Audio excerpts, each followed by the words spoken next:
This is a big one here. This December contract is certainly a big one. The UAE, United Arab Emirates, and China conducted another successful test of mBridge, a real-time test.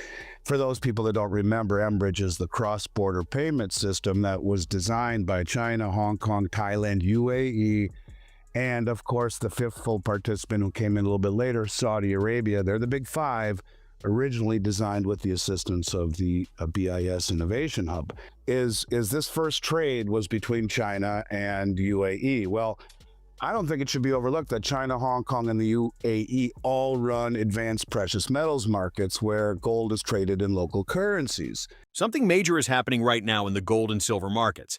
And according to Andy Schectman, this is the clearest signal yet that the global financial system is shifting. China and the UAE just completed another real-time settlement on the mBridge CBDC platform, and Reuters confirms these tests are now happening at commercial scale. Bloomberg recently reported that mBridge transactions settle in under 7 seconds, bypassing SWIFT and Western banks entirely. Even more importantly, the Bank for International Settlements, the BIS itself, says mBridge was designed to allow participating nations to settle trade in local currencies or tokenized assets, which includes gold. At the same time, China's October gold import data through Hong Kong, reported by the Hong Kong Census and Statistics Department, shows a massive 64% decline. But that doesn't tell the full story. According to Reuters and the Shanghai Gold Exchange, China is relying more on domestic supply and direct imports through Shanghai and Beijing, which are not included in Hong Kong figures. Meanwhile, the World Gold Council reports that China's central bank increased its gold reserves for the 12th consecutive month in October. Swiss customs data also shows Swiss gold exports to China plunging 93% because high global prices are cooling retail buying, not institutional accumulation. Gold is still trading near all-time highs. Silver inventories tracked by the LBMA continue sliding. And according to a new report from the World Gold Council, global gold demand is at its highest level since 2010.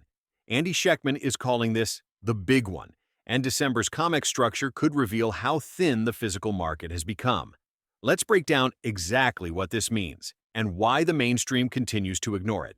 This enables mBridge members to convert trade surpluses, as we've talked about, directly into gold, and this bypasses the dollar entirely. This is the ultimate plan with the Shanghai Metals Exchange expansion of their vaulting system, the one that was just completed in Hong Kong. What's the significance of that? In order to take gold out of China, it has to come out of Hong Kong. So the first one was built in Hong Kong. So in an example like this, the UAE could sell oil, as an example, to China for the digital yuan over mBridge, which settles in 7 seconds, 98% reduction in fees, no U.S. or Western intermediary banks, no SWIFT, and then they can settle imbalances in gold first without converting into dollars and take possession in Hong Kong. And of course, the second vault is under construction, or will be very shortly, in Saudi Arabia. This is where it is heading, and I think that's an important piece. A couple other things that I noticed. UBS, and again, these banks are so full of BS at UBS. They're all full of it because they continue to raise their price targets. And their price targets are as useful as a mud wall because they've been wrong continuously. Yet, okay, fine, and they acquiesce and raise it. So now UBS says, well, we're going to raise our mid-year price target to 4,500, previously 4,200. Well, geez, thanks. I think that these banks that continue to raise their targets, if you go back and look what they were a year or two ago, it's almost kind of laughable. A lot of people will talk about it.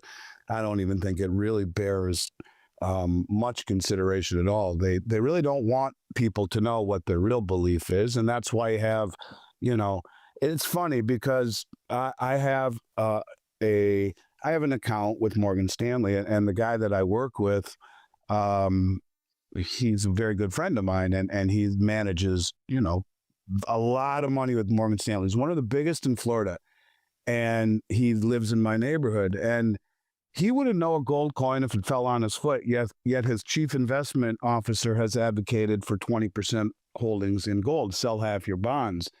And so, it's to me, these banks and the people who work underneath them really have no clue. But when you're getting Michael Hartnett, when you're getting, again, another comment from Jeffrey Gundlach, the bond king, saying that 25% gold is not overweight. And then, of course, Michael Hartnett, as we've talked about, he's the chief analyst of Bank of America. They're talking to people above, not the successful money managers who are managing $3 billion and are at the top of their game on retail. They're talking to the people who are bringing in all the metal into the United States. They're talking to the massive traders that are doing so. And they're saying gold and silver are being, in essence, by their actions, reintegrated into the system. To me, that caught my attention. So don't pay attention to what they're saying. Pay attention to what they're doing. Andy Schectman's core message is clear. A parallel global settlement system is emerging, and it is built around gold. The mBridge platform, confirmed by the BIS Innovation Hub as the most advanced cross-border CBDC system in development, now includes China, Hong Kong, Thailand, the UAE, and soon Saudi Arabia. BIS reports show mBridge is designed not only to move digital currencies, but to enable settlement using tokenized assets, including gold held in approved vaults. This is why China expanded Hong Kong's gold vault capacity earlier this year, and why Saudi Arabia is preparing its own. China's visible decline in gold imports does not indicate weakening demand. Reuters reported that domestic retail demand dipped during October as prices hit record highs, but institutional and central bank demand remained strong. The World Gold Council's October Reserve Report confirms that China's central bank added another 3 metric tons of gold, bringing total reserves to over 74 million fine troy ounces. Meanwhile, according to research from Metals Focus, China's domestic gold supply, through mining and recycling, increased, reducing its immediate need for imported bullion. Swiss customs data showing a 93% drop in shipments to China is typical of high-price environments. Retail slows, institutions wait for pullbacks, and central banks continue accumulating quietly. The LBMA's latest physical delivery report also shows falling inventories across major vaults, signaling tighter supply. Schectman also points out that major Western institutions are signaling big moves. Bank of America, in its latest commodity outlook, raised its upside target for gold to $5,000 under certain macro scenarios. Goldman Sachs reiterated its long-term bullish stance.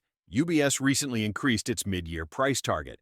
And Jeffrey Gundlach, one of the most influential bond managers in the world, stated publicly that a 25% gold allocation is not overweight. These aren't retail-level signals. These are institutional-level warnings. Finally, the technology side adds another layer of urgency. According to reporting from MIT Technology Review and statements from Ethereum founder Vitalik Buterin, quantum computing breakthroughs could threaten major blockchain systems within the next 5 years. Google's quantum AI unit demonstrated computational capabilities that would take classical supercomputers 10 septillion years, according to Google's research team. Schectman uses this to highlight why physical assets, gold and silver, remain essential when digital systems face long-term vulnerability. All of these developments point toward rising pressure on the physical gold and silver markets, especially heading into December's historically tight COMEX cycle. Unless you're listening to the very, very top analysts who are speaking to the institutional traders. One other thing that caught my attention was the Ethereum founder, Vitalik Buterin. Now I'm butchering that name, but it's interesting because he was giving a speech the other day, and he says they've highlighted quantum resistance as a key element of the network's long-term roadmap. He says, this comes amid a risk of quantum computing advances that could potentially undermine current cryptographic systems. Ethereum races go to quantum safe. Speaking at DE DevConnect conference in Buenos Aires, he says, the roadmap for Ethereum includes goals for the next 2 years, warned that cryptography securing Ethereum and Bitcoin could be vulnerable to quantum computing breakthroughs by 2028. And it's interesting to me that the guy that designed Ethereum is saying that quantum computing can do this. And he was inspired to say this because the test was conducted by Google Quantum AI using their Willow quantum processor. We've talked about the Willow chip, caught my attention about 2 years ago. And, Google previously stated that the Willow chip could do in under 5 minutes what the world's fastest supercomputer could do in 10 septillion years. Now, I didn't even know what that meant. It's 10 to the 25th power.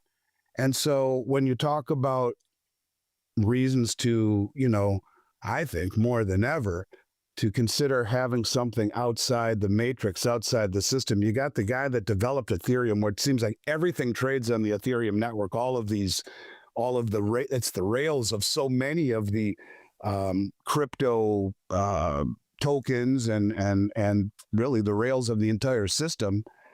Much of it, anyway, goes to show how naive I am with cryptocurrency. But the point of it is that when you get the guy that is the designer saying that within 2 years you could see problems or the ability of quantum computing to hack and or steal Bitcoin and Ethereum, I found it to be very, very concerning and interesting. These things you don't hear about in the mainstream, but whatever, nonetheless. So here's where all the credible data comes together, and it's exactly what Andy Schectman has been warning about.